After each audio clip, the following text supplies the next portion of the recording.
La Sainte Écriture. Regardez comment l'Église catholique conçoit la Sainte Écriture. La parole du Christ, toute la Bible nous dit une seule chose, de Genèse à l'Apocalypse. Et ce qu'elle dit, c'est Jésus. Voilà. Quelqu'un qui donc dit Jésus, c'est ce que toute la Bible parle. La Bible parle de Jésus, du début à la fin. À travers toutes les paroles de l'Écriture sainte, voit-on au catéchisme 102, Dieu ne dit qu'une seule parole, son Verbe unique en qui il se dit tout entier. Au paragraphe 103 du catéchisme, pour cette raison, l'Église a toujours vénéré les divines Écritures comme elle vénère aussi le corps du Seigneur. Avez-vous reçu ça? L'avez-vous entendu? Je le répète là. L'Église a toujours vénéré les divines Écritures comme elle vénère aussi le corps du Seigneur. C'est la même réalité. Les deux sont le Fils de Dieu, la parole de Dieu, la Sainte Eucharistie. C'est Dieu lui-même qui se révèle. Au paragraphe 107, les livres inspirés enseignent la vérité. Dès lors, puisque toutes les assertions des auteurs inspirés ou géographes doivent être tenues pour des assertions de l'Esprit Saint, il faut déclarer que les livres de l'Écriture enseignent fermement, fidèlement et sans erreur la vérité que Dieu a voulu voir consignée pour notre salut dans les lettres sacrées. Et puis au paragraphe 125, le catéchisme dit « Les évangiles sont le cœur de toute l'Écriture. » Les 4 évangiles sont fondamentaux pour comprendre toute la Bible, et l'Ancien et le Nouveau Testament. Parce que c'est Jésus lui-même. C'est les paroles de Jésus, c'est les actes de Jésus, c'est l'œuvre de Jésus. C'est fondamental à comprendre autant l'Ancien que le Nouveau Testament. Vatican II, à Dei Verbum, numéro 18, a dit ceci. « Il n'échappe à personne que parmi toutes les Écritures, même du Nouveau Testament, les Évangiles l'emportent à juste titre du fait qu'ils sont le témoignage principal sur la vie et l'enseignement du Verbe incarné, notre Sauveur. » Alors, j'aimerais vous parler maintenant de la foi audacieuse. Au paragraphe 26, 10. Je vous donne plusieurs textes que vous lirez. Je vais vous lire le catéchisme 26, 10. Croyez que vous l'avez déjà reçu. C'est le texte fameux de Marc 11, 24. Tout ce que vous demandez dans la prière, croyez que vous l'avez déjà reçu et cela vous sera accordé. Un texte fort. Hein? Voici ce que le catéchisme en dit. De même que Jésus prie le Père et rend grâce avant de recevoir ses dons, il nous apprend cette audace filiale. Tout ce que vous demanderez en priant, croyez que vous l'avez déjà reçu. Telle est la force de la prière. Tout est possible à celui qui croit. D'une foi qui n'hésite pas. Autant Jésus est attristé par le manque de foi de ses proches et le peu de foi de ses disciples, autant il est saisi d'admiration devant la grande foi du centurion et de la cananéenne. Au catéchisme, paragraphe 26, 14, à la toute fin, ça dit ceci. Dans cette alliance nouvelle, la certitude d'être exaucé dans nos demandes est fondée sur la prière de Jésus. Entendez-vous? La certitude d'être exaucé. Jésus exauce la prière. Catéchisme 26, 16, à la toute fin.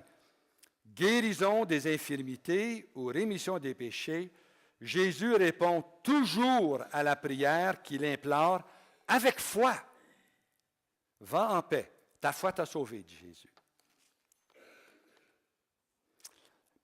Vous savez, dans le catéchisme, il y a des sections qui se développent. Ensuite, à la fin de chaque section, il y a des paragraphes en bref. Ça ramasse dans une phrase clé tout ce qui est enseigné. Voici ce qui s'est dit au 26-21. Dans son enseignement, Jésus apprend à ses disciples à prier avec un cœur purifié, une foi vive et persévérante, une audace filiale. Il les appelle à la vigilance et les invite à présenter à Dieu leurs demandes en son nom. Jésus-Christ exauce lui-même les prières qui lui sont adressées. J'aimerais vous parler pendant 1 ou 2 minutes de la guérison miraculeuse de Kenneth Hagin. Je vous en donne tout le texte ici que vous pourrez lire, mais je vais vous le ramasser un peu. Kenneth Hagin, c'est le fondateur en 1967, je pense, de tout ce courant de foi dans la parole de Dieu. Ça ne vient pas de lui, mais il en était un promoteur à tel point qu'on lui en reconnaît d'être comme un père spirituel. Il est décédé maintenant, il est décédé en 2003, je crois. Alors, quand il est né avec un cœur déformé, des poumons incomplets, des vaisseaux sanguins défectueux, une maladie du sang où les cellules blanches mangeaient les cellules rouges. Il était malade toute son enfance. Et puis à 15 ans, il était alité pour mourir. Il était au lit pendant 16 mois. Il pesait 81 livres. C'est un squelette. Il entrait régulièrement dans le coma, puis il y restait 1 semaine, 2 semaines, 3 semaines, avant de s'en sortir pour un peu, puis ensuite il retombait dans le coma. 4 médecins l'avaient examiné et avaient déclaré que la médecine ne pouvait rien pour lui, il allait mourir. Il pouvait mourir n'importe quand, n'importe quel jour, à n'importe quelle heure. C'était fini. En fait, 3 fois, il est mort pendant son temps, puis les 3 fois, il est revenu. Mais une fois qu'il est en train de... Il est mort, puis il a vraiment quitté son corps, il voyait son corps, puis il partait par le bas. Et puis, il a crié vers le Seigneur, puis le Seigneur l'a sorti. Puis, quand il a vécu cette expérience-là, quand il est revenu à la vie, en étant toujours paralysé, il était paralysé complètement, à 100% par en bas ici, puis à 65% par le haut. Alors, il bougeait un peu ses bras, puis un peu sa tête. Mais il a commencé à comprendre que Dieu peut guérir. Et pour guérir, il faut lire ce livre ici. Il a compris ça. C'est un baptiste, mais c'est ça qu'il a compris, que Dieu peut guérir, puis la réponse se trouve là-dedans. Il a commencé à lire. Il dit, je ne sais pas combien de temps je vais vivre. Le médecin dit, je peux vivre n'importe quand. Alors, je ne lirai pas l'Ancien Testament. Je vais commencer dans le Nouveau. Il dit, Nouveau, ça doit être plus récent. Alors, il dit, je vais lire le Nouveau plutôt que l'Ancien. C'était un raisonnement qui s'est fait. Alors, il a commencé à lire Matthieu. Et puis ensuite, il a commencé à lire Marc. Quand il est rendu à Marc 11, 23 et 24, il a arrêté de lire. Il dit, là, il a lu ça, puis il dit, si c'est vrai, ça, je devrais être capable de me lever de mon lit. Il est resté dans le lit encore à peu près 16 mois, 12 mois encore, avant de pouvoir se lever. Mais il savait que ce verset-là avait la clé de sa guérison. Le verset, c'est celui que j'ai dit tantôt. Tout ce que vous demandez dans la prière, croyez que vous l'avez déjà reçu et cela vous sera accordé. C'est ça, hein? OK. Alors, pendant 9 mois, il répétait ce verset-là. Il l'a répété 10 fois, 100 fois, 1000 fois, 10 000 fois. Il le répétait pour le comprendre. Hein? Parce que la foi est en fonction de notre compréhension. Il faut comprendre ce que Dieu veut dire pour en recevoir les bienfaits. Alors, il le lisait, puis pour que ça rentre dans sa tête de baptiste. Il ne savait pas comment, parce qu'il ne savait pas comment activer sa foi. Hein, la parole dit, tout ce que vous demanderez dans la prière, croyez que vous l'avez déjà reçu. Ça, c'est sa part à lui, ça. Mais il ne savait pas comment le faire. Tu sais, comment on fait pour activer sa foi? Tout ce que vous demanderez dans la prière, croyez que vous l'avez déjà reçu. Ça, c'est la vertu de foi, ça. Mais comment tu fais ça? Tu sais? La part de Dieu, c'est la deuxième partie, hein, et cela vous sera accordé. Mais il ne comprenait pas. Alors, il le disait, puis il le disait. Il voulait même que des gens viennent, que des pasteurs viennent le visiter pour lui expliquer ce que ça voulait dire. Mais heureusement, il n'y en a pas un qui est venu, parce qu'il n'y en a pas un qui y croyait. Tu sais, alors, un jour, il était en dialogue intérieur avec Jésus, et puis il disait, il affirmait, je ne comprends pas, Seigneur. Si tu dis que je ne crois pas, c'est pas vrai, je crois, mais je suis encore dans mon lit, je suis paralysé. Puis là, il a entendu sa voix dans son cœur, la voix de Jésus qui lui dit, oui, tu crois, Mais tu crois tel que tu comprends, tel que tu comprends. Puis là, tu as eu le flash. Ah, c'est en fonction de de ce que je comprends, dit-il. Tu crois tel que tu comprends, ça veut dire que ma foi est limitée par ma compréhension. Je ne crois pas assez parce que je ne comprends pas assez. Si je veux croire davantage, je dois en savoir davantage. Il y a des gens qui prient pour plus de foi, alors que ce dont ils ont besoin, c'est plus de connaissance. La foi est concomitante de la connaissance. La foi accompagne la connaissance. L'effort n'est pas requis de la part de l'intellect pour être sauvé. Dès que la lumière brille, la foi est là. Et le Seigneur continua et dit, « Mais toi, la dernière clause du verset 24, et vous l'obtiendrez, fait partie de la première clause. Tout ce que vous demandez en priant, croyez que vous l'avez reçu. » Elles vont ensemble. C'est ainsi que tu l'as rappelé. Ça l'a frappé, il l'a compris. Je le vois, il a dit, je le vois, dit-il. Puis là, à voix haute, il a dit ceci. C'est mon affaire de dire, je le reçois. Ça, c'est mon affaire. Et même si je suis toujours couché avec ma paralysie, de croire que je reçois la guérison de la paralysie, même si mon cœur bat irrégulièrement, de croire que je reçois la guérison de mon cœur, que je reçois parfois, là, et non pas que je recevrai, ça c'est l'espérance, je reçois, si je crois que je reçois ma guérison, ça c'est ma part, le Seigneur verra à ce que je l'obtienne. Ça c'est sa part, et vous l'aurez. Ça c'est la part de Dieu. Mais ma part, c'est de croire que je l'ai déjà. C'est ça, il faut que je le croie. Jésus d'ailleurs a dit, heureux ceux qui croient sans voir. C'est la même chose, ici. OK. Mais, alors, si je crois que je reçois ma guérison, ma part, le Seigneur verra ce que je l'obtienne, sa part. Là, Kenneth Hagin, il dit dans son livre, je ne m'attendais pas à la recevoir si vite, dès qu'il le dirait. Mais ma part était de croire que je la reçois, et sa part, c'est de me la donner. Ce n'est pas ma part de l'avoir. C'est ma part de croire que je le reçois. Maintenant, sa part à lui, c'est de me le donner. Alors, j'ai commencé à dire à voix haute, dit Kenneth Hagin, dans mon lit, je crois que je reçois une guérison pour mon cœur déformé. Je crois que je reçois une guérison pour ma paralysie. Je crois que je reçois une guérison de mon sang. C'était 3 maladies mortelles, les 3. Inguérissables et terminales. Mais il dit, je crois que je reçois ma guérison dans chaque domaine. Puis ensuite, il dit, je crois que je reçois une guérison de mes poumons. Je crois que je reçois une guérison du sommet de ma tête jusqu'à la plante de mes pieds. Puis soudain, il a entendu une voix, il y a eu un dialogue avec le démon ne voulait pas qu'il se lève, puis le démon il a mis des doutes. Puis il a tenu ferme à sa confession de foi telle qu'il venait de la comprendre. Puis ensuite, après ce dialogue-là avec le démon, là, le Seigneur lui pose la question, maintenant tu crois que tu es bien.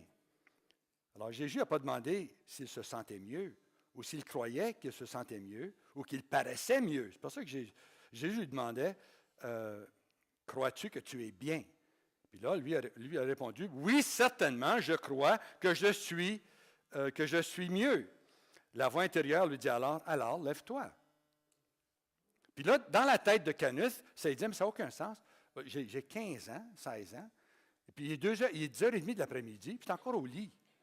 Tu n'es pas supposé être au lit à 10h30, tu es supposé être debout et en train de faire quelque chose. C'est ça le raisonnement qu'il a fait. Alors, il a décidé de se lever.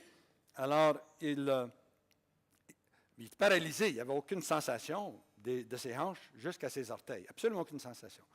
Alors, mais il y avait 35% de mobilité du haut de son corps. Alors, il accroche le coin du lit, là, d'abord, il tire ses jambes, avec sa main, il tire sur son genou, son pyjama, puis il remonte son genou jusqu'en dessous de son menton, les 2 genoux. Puis ensuite, avec sa main, là, il tasse, il pousse, puis là, ses jambes, poum, tombent en bas sur le bord du lit, ils pendent comme deux morceaux de bois. Et puis ensuite, il se raccroche de le côté, puis là, il se tire pour s'asseoir sur le bord de son lit. Il n'y avait aucune sensation. Il voyait le plancher, puis il voyait ses jambes qui pendaient. Alors, là, il est pris d'une impulsion de lever un bras pour faire une déclaration. Il dit ceci, « Je veux annoncer en présence du Dieu Tout-Puissant et du Seigneur Jésus-Christ et du Saint-Esprit et tous les saints anges ici présents. Et je veux que le démon et tous les esprits mauvais prennent note que selon Marc 1, 11, 24, je crois que je reçois ma guérison. Puis dès qu'il a dit ça, il a senti quelque chose. Il a senti comme quelqu'un, il versait un pot de miel chaud sur la tête. Là, le miel chaud, c'était une onction. Hein? Il vivait un moment d'onction.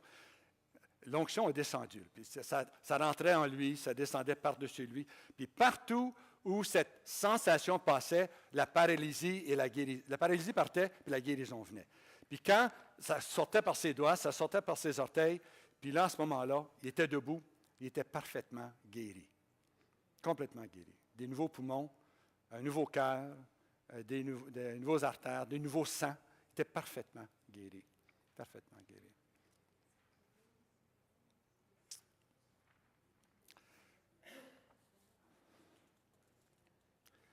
Il s'est promené, il a loué le Seigneur. Il a vécu encore jusqu'à 83 ans. Il a été très peu malade durant toute sa vie. Quand il avait une maladie, il luttait toujours pour reprendre, puis il reprenait toujours la santé. Avec cette même méthode ici. Puis il a enseigné ça, là, puis il y a eu des milliers, des dizaines, des centaines de milliers de gens qui ont guéri en prenant Marc 11, 24 au mot. Tu prends Jésus à sa parole. Tout ce que vous demandez dans la prière, croyez que vous l'avez déjà reçu. Ça, c'est notre part. Et la part de Dieu, et vous l'aurez. Dieu récompense la foi. La guérison ne vient pas de la foi. La guérison, c'est une grâce. Mais Dieu donne cette grâce en réponse à la foi. Et c'est lui qui décide quand. Mais nous, on doit décider de croire.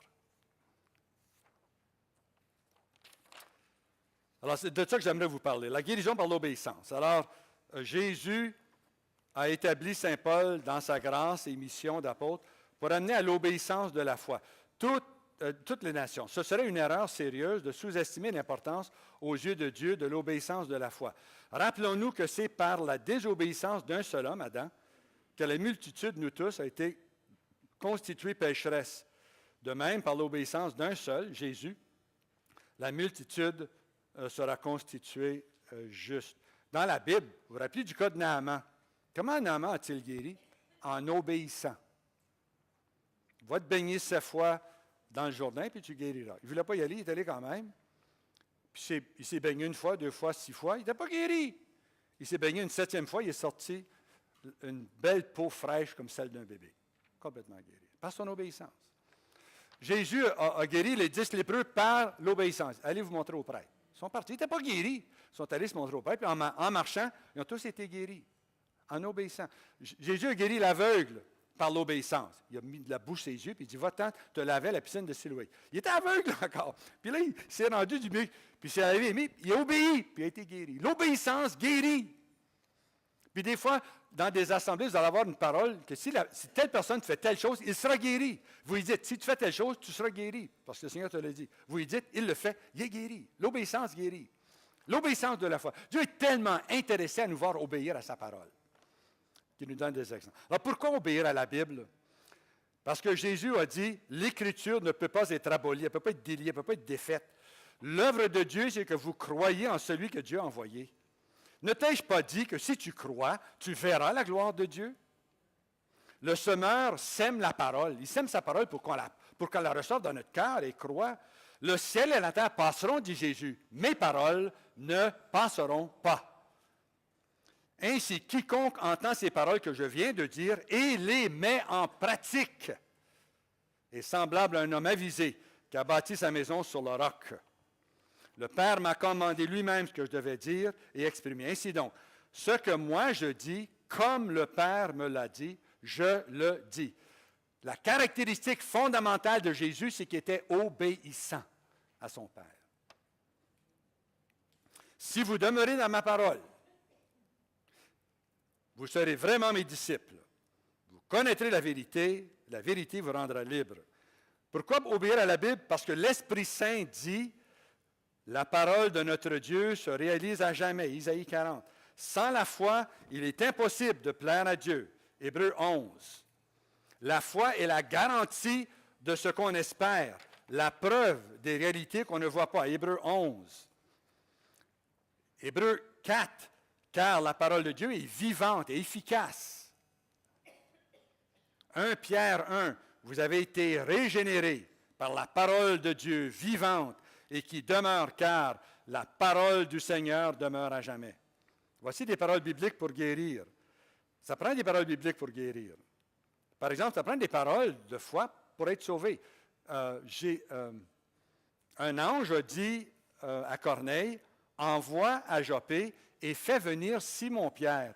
Il te dira des paroles, grâce auxquelles tu seras sauvé. Toi et toute ta famille, toute ta maison. Avec des paroles, tu peux être sauvé. Avec des paroles, tu peux être guéri. Par l'obéissance de la foi, par la vertu de foi. Puis voici l'enchaînement des actes par lesquels nous sommes sauvés. D'abord, on entend des paroles. Ensuite, on croit par grâce ce qu'on entend. C'est par grâce, en effet, que vous êtes sauvés, par le moyen de la foi. Puis on confesse des lèvres ce qu'on croit avec son cœur. Car si tu professes de la bouche que Jésus est Seigneur, et si tu crois dans ton cœur que Dieu l'a relevé d'entre les morts, tu seras sauvé. On croit en effet avec le cœur en vue de la justice, et on professe, on confesse, on déclare avec la bouche en vue du salut. La confession des lèvres, la déclaration des lèvres est aussi importante que la foi dans le cœur. Un accompagne l'autre pour que la parole de Dieu puisse prendre racine et donner tout son effet. C'est une parole vivante qui a besoin et de la foi du cœur et la confession des lèvres pour opérer ce qu'elle contient. Le rôle des paroles de foi pour être guéri. Bon, en l'absence d'un charisme de guérison, parce que moi, je ne décide pas si l'Esprit Saint va se manifester. C'est l'Esprit Saint qui décide quand il va se manifester. Tant mieux quand il se manifeste, j'aime bien ça quand il y a une onction. Mais en l'absence de l'onction, je ne peux pas dire, ben alors, il n'y a pas d'onction, on ne peut pas guérir. Il faut attendre l'Esprit Saint. C'est pas vrai! C'est pas vrai. On guérit plus par la vertu de foi que par l'onction. Il y a plus de gens qui guérissent, par la vertu de foi que par une onction. Avec une onction, c'est plus fort, c'est plus vite. Mais il y a plus de guérison par la vertu de foi que par l'onction. Alors, en l'absence d'un charisme de guérison, tu peux annoncer avec une parole de Dieu au malade. Le malade peut décider de la mettre en pratique en la confessant et recevoir ainsi sa guérison. C'est ainsi qu'on met une parole en action, on la confesse. C'est ça, la mettre en pratique, c'est la dire avec foi. La foi peut se déclencher, se mettre en marche par des paroles. C'est ainsi que la foi peut provoquer la guérison. Alors, tu reçois la guérison de la même manière que tu reçois le salut. Tu le dis avec ta bouche, tout en le croyant dans ton cœur. Le salut comme la guérison sont deux grâces, des faveurs imméritées de Dieu que Jésus a méritées pour toi sur la croix. Tu les reçois par la foi du cœur et la confession des lèvres. Ce principe s'applique pour recevoir toute provision de Dieu pour ses enfants. Je parle de guérison ici, mais tout ce que Dieu a mis de côté pour nous, ses enfants, on l'obtient par la confession des lèvres et la foi du cœur. C'est impossible de plaire à Dieu sans la foi. On obtient tout de Dieu par la foi. C'est la foi qui nous a... Parce que c'est par l'incrédulité de nos premiers parents que toute la race humaine a été vendue aux démons. Mais Dieu a décidé que ce serait par la confession des lèvres, la foi du cœur, que les gens reviendraient à lui et seraient bénis par le Père.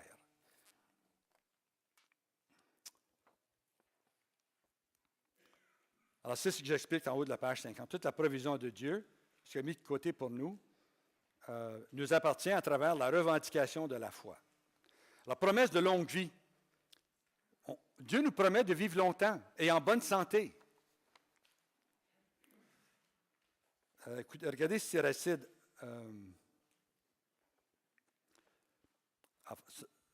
La source de la sagesse, c'est la parole de Dieu. La couronne de la sagesse, c'est la crainte du Seigneur. Elle fait fleurir bien-être et parfaite santé. Parfaite santé, ici, c'est la santé du corps. Hein? Enfant, si tu t'avances pour servir le Seigneur, prépare ton âme à l'épreuve. Fais-toi un cœur droit et sois ferme.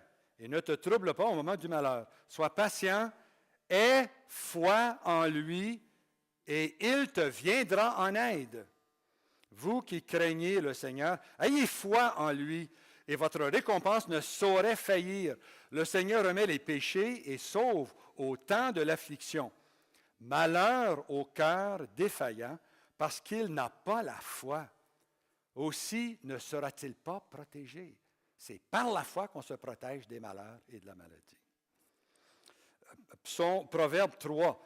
Mon fils, n'oublie pas mon enseignement, la parole de Dieu, et que ton cœur garde mes préceptes, car avec de longs jours et des années de vie, il te comblera de bien-être. Le voyez-vous? Lien entre parole de Dieu, confession des lèvres, et bien-être et santé. Ce sera santé pour ta chair et rafraîchissement pour tes os. C'est quoi ça? C'est confie-toi à l'Éternel de tout ton cœur et ne t'appuie pas sur ton intelligence. En tous tes chemins, reconnais-le et il aplanira tes sentiers. Ne sois pas sage à tes propres yeux. Crains l'Éternel, écarte-toi du mal. Ce sera santé pour ta chair, rafraîchissement pour tes os. Ailleurs, le Seigneur dit que la parole est un médicament, une médecine. Le Seigneur nous présente sa parole comme un médicament pour guérir toute maladie. Proverbe 4. Mon fils, à mes paroles, sois attentif. À mes discours, tends l'oreille. Qu'ils ne s'éloignent pas de tes yeux, conserve-les au milieu de ton cœur, car ils sont vie pour ceux qui les trouvent et pour toute chair, guérison. Alors, qu'est-ce qu'on fait? On vous prescrit un médicament, mais vous ne le prenez pas une fois, puis c'est tout. Vous le prenez plusieurs fois par jour, à des heures fixes, puis vous le prenez chaque semaine, chaque jour de la semaine, pendant des mois, jusqu'à ce que le médicament ait son effet. Mais la parole de Dieu, c'est comme ça aussi. On la prend tous les jours, quelques fois par jour, jusqu'à ce qu'elle ait son effet en nous. On n'arrête pas jusqu'à ce que la parole de Dieu dise, fasse en nous ce qu'elle dit qu'elle fera. Jésus était tellement content de la foi du centurion. Il a dit, je n'ai jamais trouvé une grâce semblable en Israël. Et qu'est-ce qu'une grande foi? Quelle fut la grande foi du centurion? Il a dit, tu n'as pas besoin de venir chez moi, tu n'as qu'à dire une parole et mon serviteur sera guéri. Il a déclaré de sa bouche que tout ce que Jésus dit, c'est vrai et ça va se réaliser. C'est ça la grande foi. Et ça plaît énormément à Dieu. Énormément. Le plus grand obstacle à ce que je reçoive une guérison, c'est de savoir que Dieu guérit, mais de penser que ce n'est peut-être pas sa volonté de me guérir. Si je pense comme ça, c'est que je n'ai pas tendu l'oreille à sa parole. Dieu exprime sa volonté de guérir, foi un peu froid dans la Bible.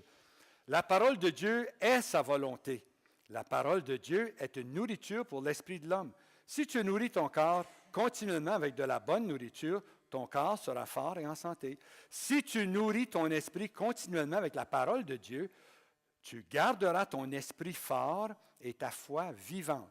En nourrissant mon esprit avec des textes de la parole de Dieu sur la guérison, je suis en train de bâtir ma santé et la guérison de mon corps parce que ces paroles sont vie pour ceux qui les trouvent et pour toute chair, guérison.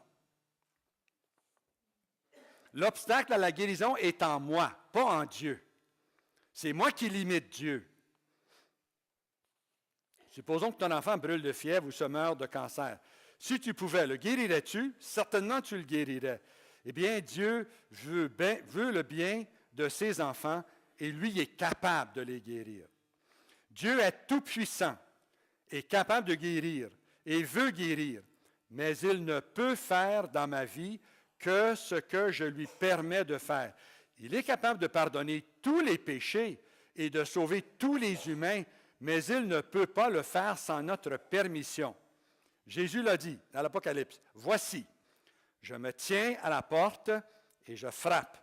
Si quelqu'un écoute ma voix et ouvre la porte, j'entrerai chez lui, je dînerai avec lui et lui avec moi. » L'homme est un agent libre.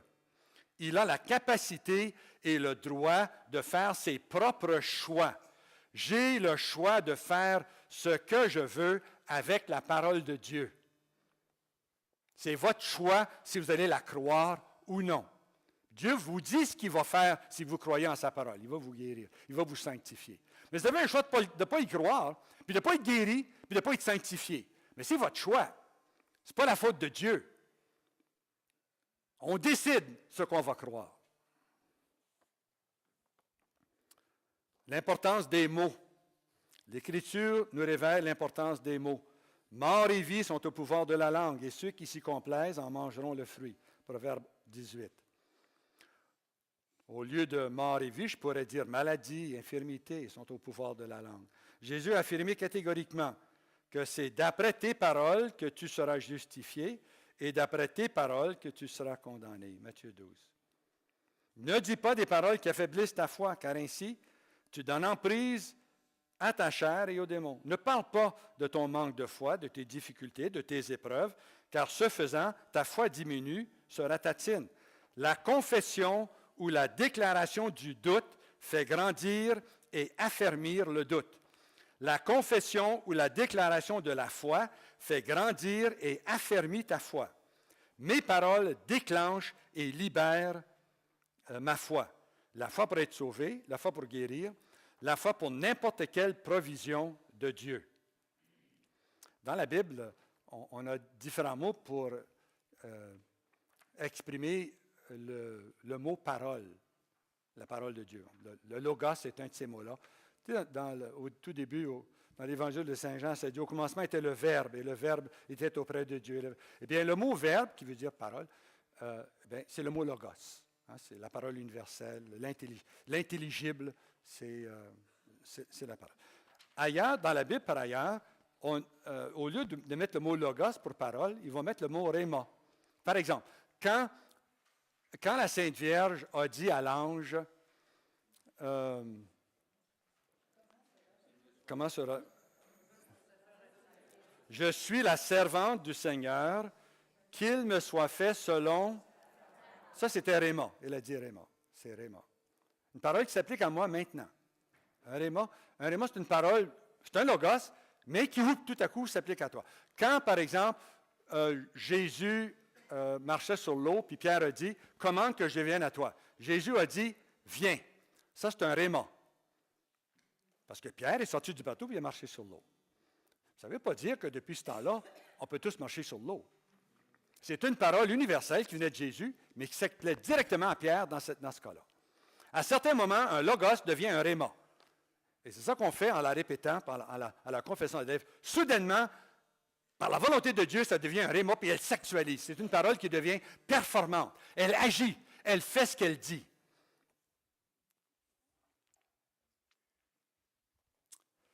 C'est l'esprit qui vivifie. La chair ne profite de rien. Les paroles, rhéma, que moi je vous ai dites, sont esprit et sont vie. Que dit-elle? La parole est près de toi, dans ta bouche et dans ton cœur.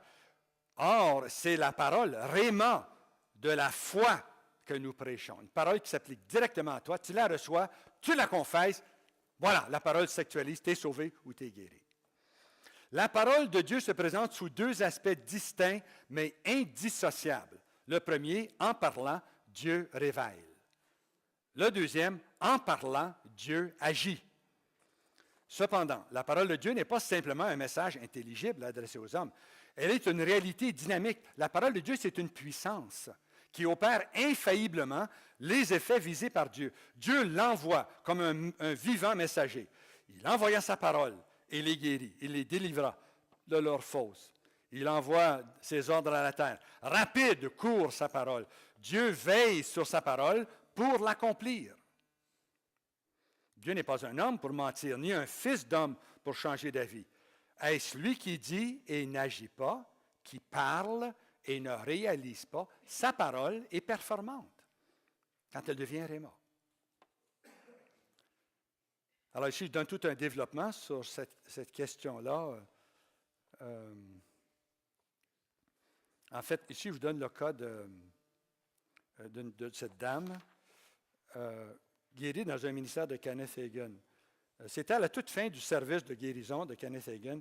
Puis il était cuit, hein, il était fatigué. Il n'était plus capable d'imposer les mains à une seule autre personne.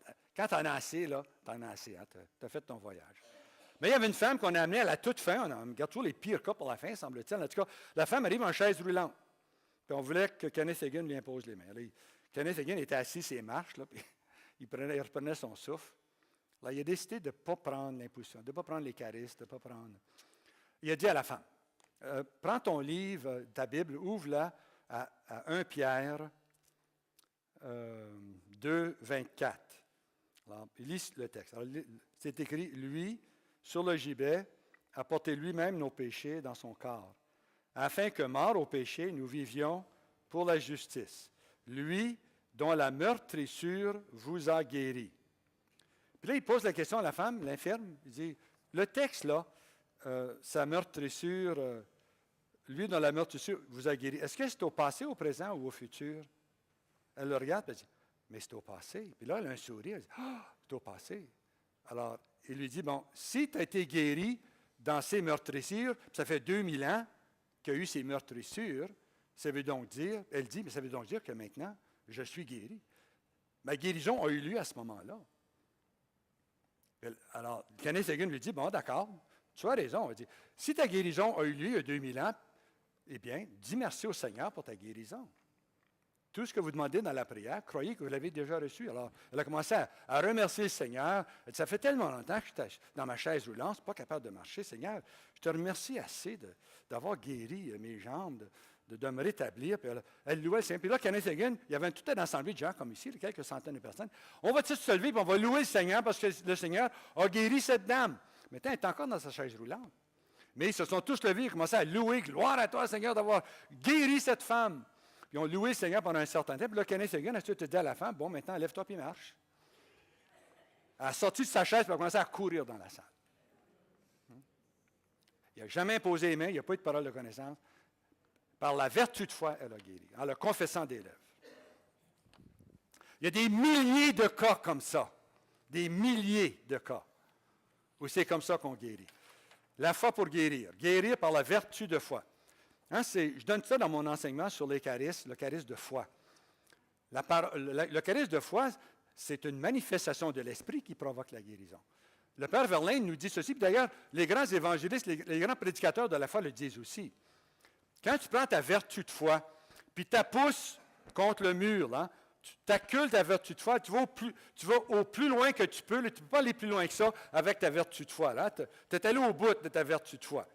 Quand tu es rendu au bout de ta vertu de foi, Dieu, dans sa souveraine liberté, pour récompenser ta foi, vous l'aurez. Tout ce que tu demanderas dans la foi, tout ce que tu demandes dans la prière, crois que tu l'as déjà reçu. Ça, c'est la vertu de foi, ça, c'est ma part. Et vous l'aurez, vous l'obtiendrez. Ça, c'est la part de Dieu. Soudainement, Dieu transforme la vertu de foi en charisme de foi, puis là, tu reçois la grâce qui était dans la volonté de Dieu, la provision de Dieu pour toi. Tu la reçois comme un cadeau, par grâce.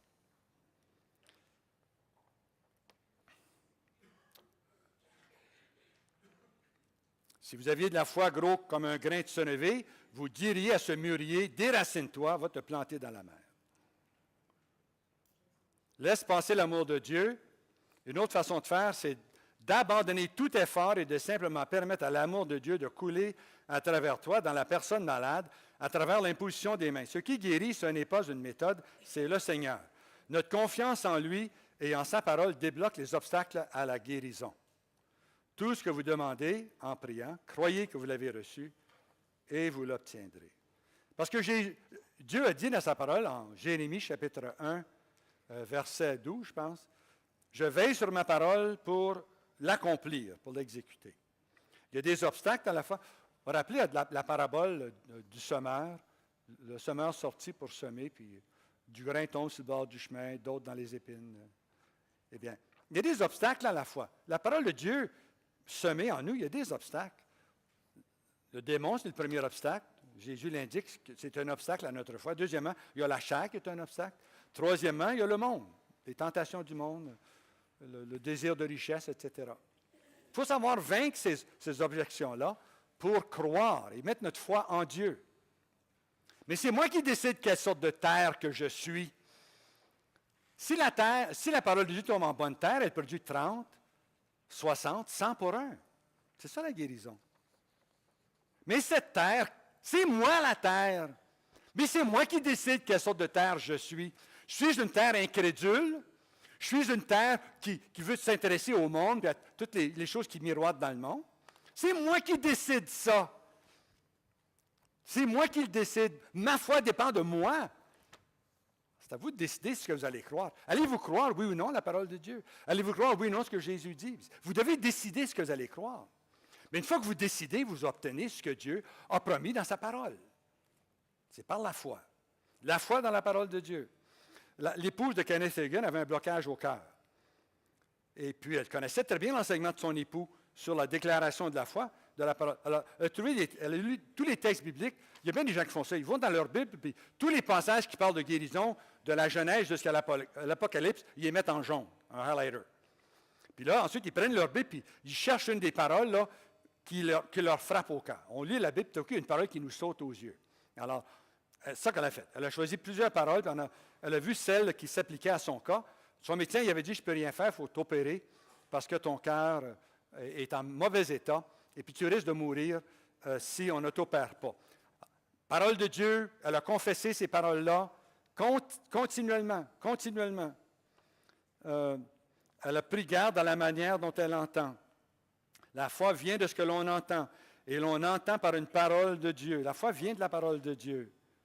La foi pour guérir vient de ce que l'on entend, de ce que l'on entend, de ce que l'on entend. Il faut estimer hautement la parole de Dieu et l'écouter jusqu'à ce qu'elle fasse hautement ce qu'elle dit. On reçoit la parole dans notre cœur. D'abord, elle est dans notre tête, la parole. Il faut que la parole, ce n'est pas la foi de la tête qui sauve, ce n'est pas la foi de la tête qui guérit. C'est la foi du cœur. C'est la foi du cœur qui sauve. Et c'est la foi du cœur qui guérit avec la confession d'elle. On la répète jusqu'à ce que, par la grâce de l'Esprit Saint, elle descende de la tête dans le cœur. Et à ce moment-là, quand on la confesse des lèvres, choum, la puissance de Dieu vient et on obtient ce qu'elle dit. Elle-même, ce qui s'est arrivé, elle était parfaitement guérie dans son cœur. Elle est allée voir le médecin, il l'a examiné, il y avait plus aucun. Le médecin a dit, c'est un miracle. Tu n'aurais pas dû, tu devrais être sur la table d'opération. Complètement guéri. Le cas des hernies, il y avait un homme à 52 ans, un protestant, il avait une maladie terminale. Il se rend à un service de guérison auprès de Amy McPherson. Et puis là, il se met en ligne, il se fait imposer les mains, parfaitement guéri. Il est touché par la grâce, il se convertit puis devient un chrétien. 15 ans plus tard, il y a 2 hernies. Alors il dit, des hernies, je vais aller voir Amy McPherson. Elle va m'imposer les mains, puis ça va partir. Il va la voir, puis il se met en ligne, il attend, il se fait imposer les mains. Il n'y a rien qui arrive. Il dit, c'est quoi cette affaire-là? Elle m'a guéri la dernière fois. Il retourne en arrière de la ligne, puis il revient une deuxième fois. Puis il se fait imposer les mains, puis il n'y a rien qui arrive. Bien là, par ailleurs, il dit, sans doute, elle a perdu l'onction. Ça doit être ça la raison.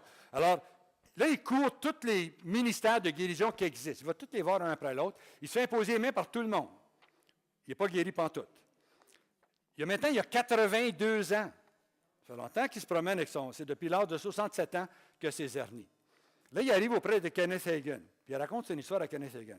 Kenneth Hagin, il dit, écoute, là, tu peux commencer à courir tant que tu veux. Tu aurais dû obtenir ta guérison par toi-même. Tu n'es plus un bébé, là, toi. C'est sûr, quand tu étais un bébé, ça prenait seulement que l'imposition des mains de Amy McPherson pour te guérir. Moi, je peux rencontrer n'importe quel non-chrétien, je fais avec lui, puis je suis presque certain qu'il va guérir. Ma foi suffit pour le guérir, puis c'est un bébé. Il n'y a pas besoin de sa foi.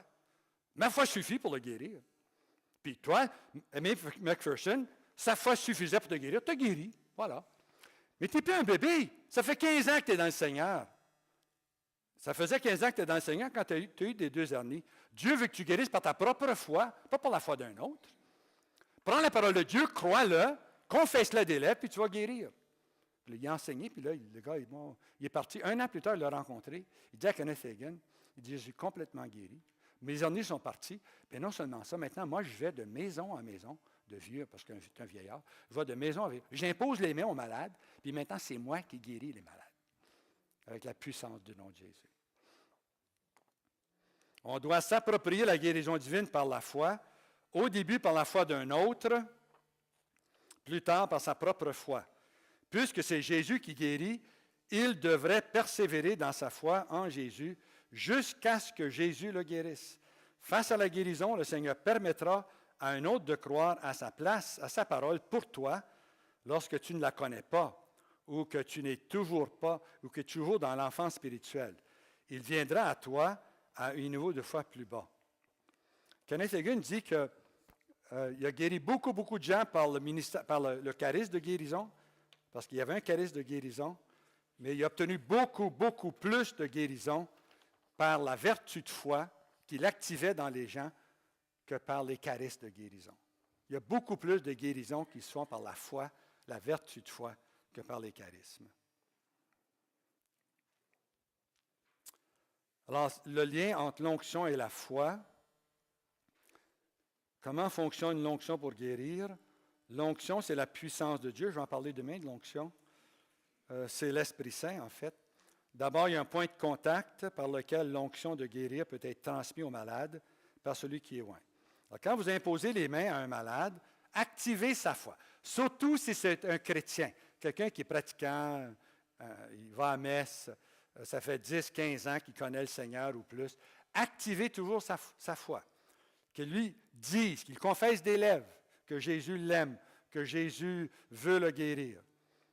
Puis enseignez-le même à dire, dès que tu vas m'imposer les mains, je vais recevoir la guérison que Dieu me donne.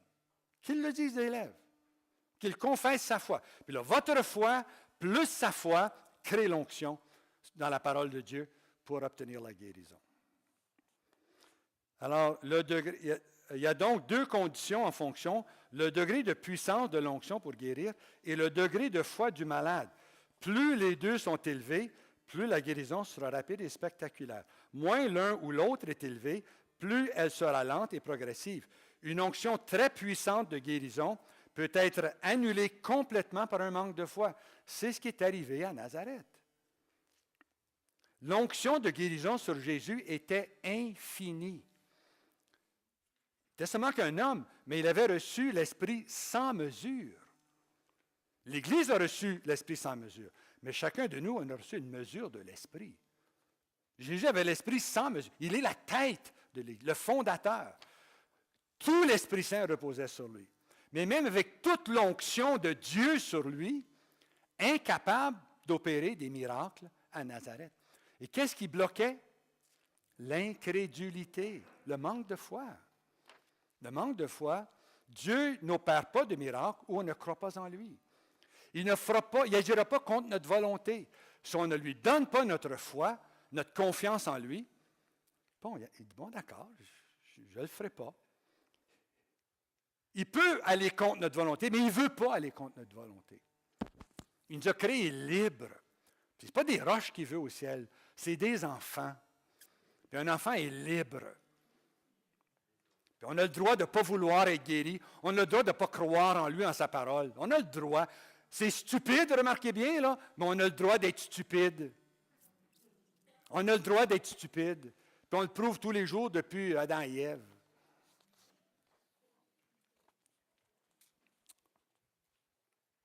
C'est la foi du malade qui active la puissance de Dieu qui guérit. C'est la foi du malade qui active la puissance de Dieu qui guérit. Dieu n'agit pas en nous sans notre collaboration.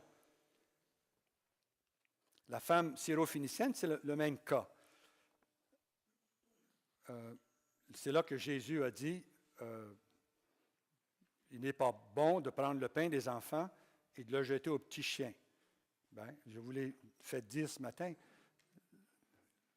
La guérison, c'est le pain des enfants. On est les enfants de Dieu. La guérison, c'est notre pain. Donne-nous aujourd'hui notre pain quotidien, ça veut aussi dire « donne-moi ma guérison ». C'est ça que ça veut dire. Aussi. Donne-moi ma guérison. C'est mon pain. Jésus a déclaré la guérison, le pain des enfants. Si Jésus l'a dit, c'est réglé. Hein? C'est réglé. Si lui le dit, c'est réglé. Parce que c'est lui qui l'a dit. Il est la vérité même. Il ne peut ni se tromper, ni nous tromper. On le dit à voix haute, la guérison m'appartient. C'est mon pain. C'est vrai, ça l'est. Alors, comment fonctionne la foi pour guérir? Eh bien là, je donne quelques conseils sur la façon de procéder. L'Esprit Saint nous instruit, tenons ferme notre profession de foi, Hébreux 4.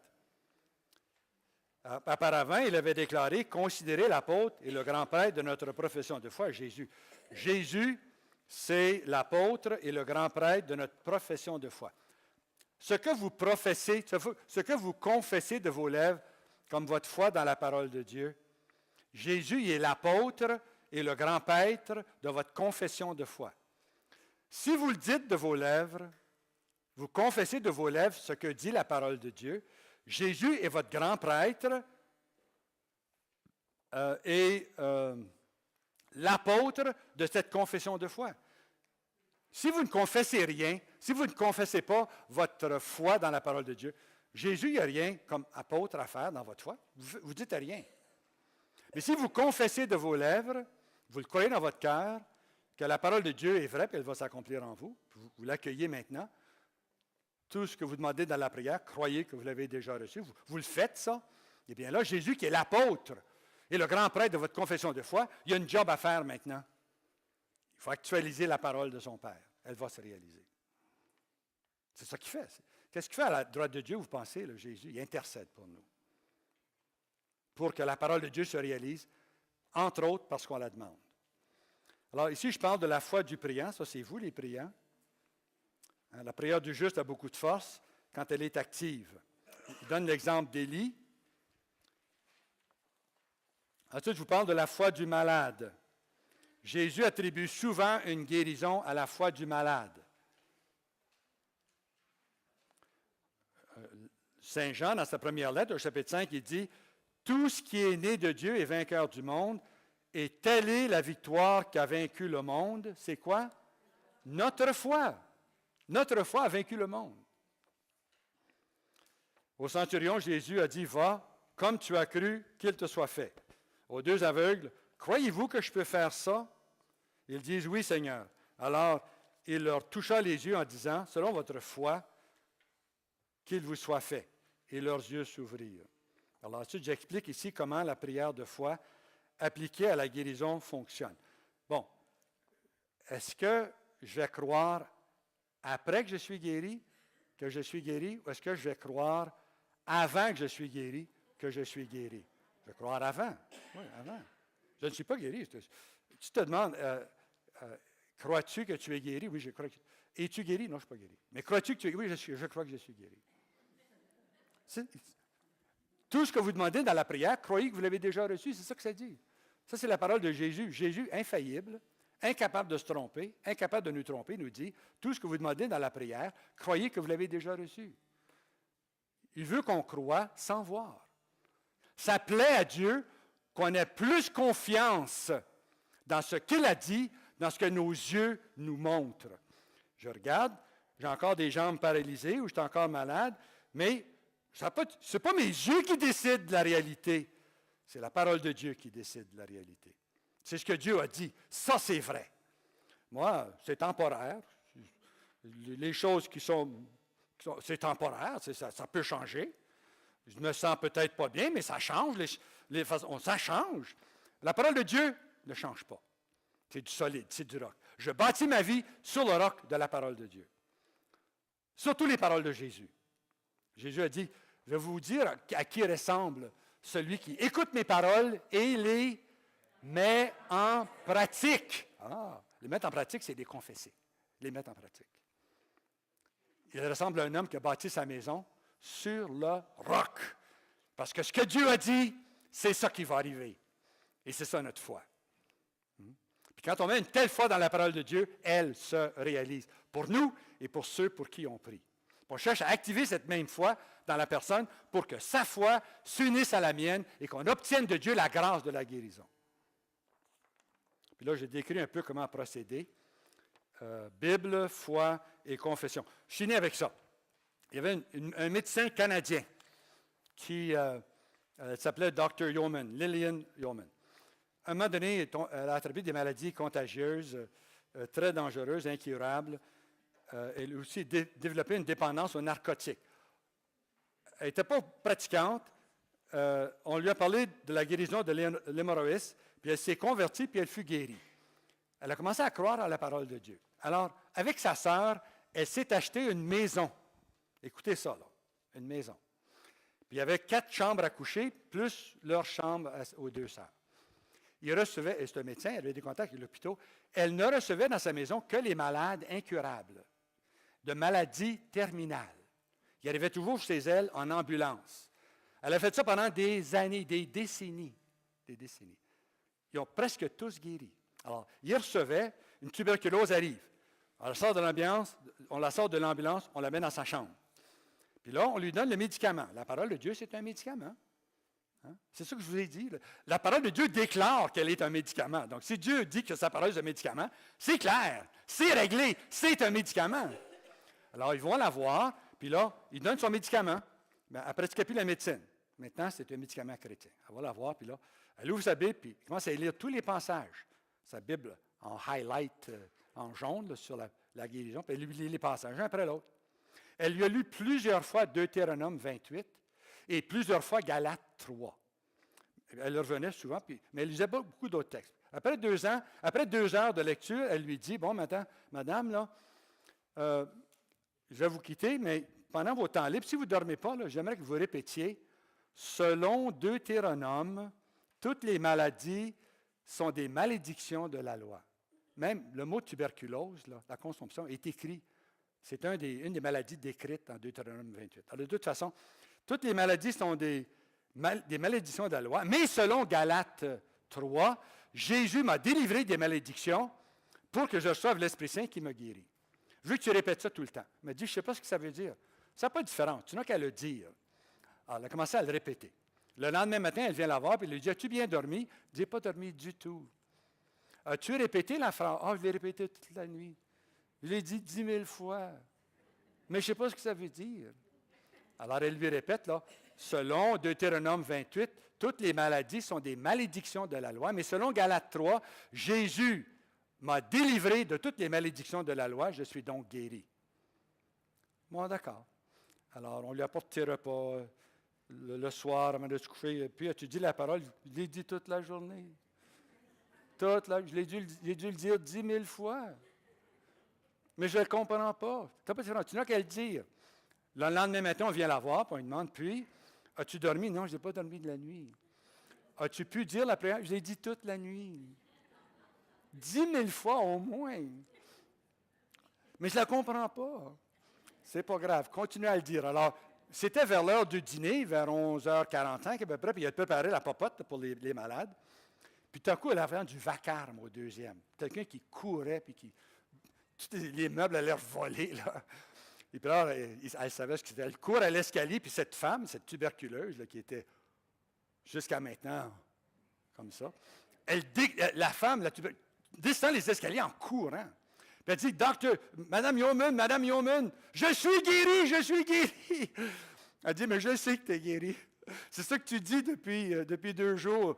Selon Deutéronome, ma maladie, c'est une malédiction. Puis selon Galates 3, Jésus m'a guéri. T'es guéri. Il t'a délivré de ta malédiction. Puis elle a été guérie. Puis ils ont fait ça pour tous les malades. Ils ont presque tous guéri. Les gens quittaient, ils arrivaient en ambulance, puis ils partaient à pied. Ils ont fait ça pendant des décennies. Ce n'est pas la seule maison qui existe comme ça. La foi dans la parole de Dieu. La foi dans la parole de Dieu. Mais il faut le savoir, hein, pour le faire. Maintenant, vous le savez. Vous avez un choix de le faire ou de ne pas le faire. Mais c'est votre choix. Maintenant, vous le savez. On prend une pause, on revient dans 15 minutes.